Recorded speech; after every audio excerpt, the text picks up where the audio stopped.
நெடுஞ்சாலையை விலைக்கு வாங்கினார் உதயநிதி ஸ்டாலின். தலைப்பை பார்த்து அதிர்ச்சி அடைய தேவையில்லை, இதுவும் சினிமா நியூஸ் தான்.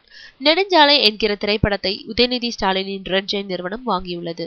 ஜில்லுன்னு ஒரு காதல் படத்தை இயக்கிய கிருஷ்ணா அதற்கு பிறகு ஏன் இப்படி மயங்கினாய் என்ற படத்தை இயக்கினார். இதில் தான் அவர் காயத்ரியை அறிமுகப்படுத்தினார். அந்த படம் பாதியில் நின்றுவிட்டது. அதற்கு பிறகு அவர் டைரக்ட் செய்துள்ள படம்தான் நெடுஞ்சாலை. திறமை இருந்தும் வாய்ப்புகள் அமையாத Aari hero, new face Swetha heroine. நெடுஞ்சாலையோரம் வாழும் மக்களின் கதை, கன்னியாகுமரியில் இருந்து காஷ்மீர் வரைக்கும் பயணிக்கும் கதை. இந்தியாவின் மிக முக்கிய தேசிய நெடுஞ்சாலைகளில் படமாக்கப்பட்டுள்ளது. சினிமாவின் டெக்னிக்கல் ஏரியாவில் பெரிதாக பேசப்படும் இந்த படத்தை சமீபத்தில் உதயநிதி ஸ்டாலின் பார்த்தார். அவருக்கு படம் பிடித்து போகவே படத்தை வாங்கிவிட்டார். பொங்கல் பரபரப்புகள் அடங்கிய பிறகு ஜனவரி இறுதியில் அல்லது பிப்ரவரி முதல் வாரத்தில் படத்தை வெளியிட திட்டமிட்டிருக்கிறார்.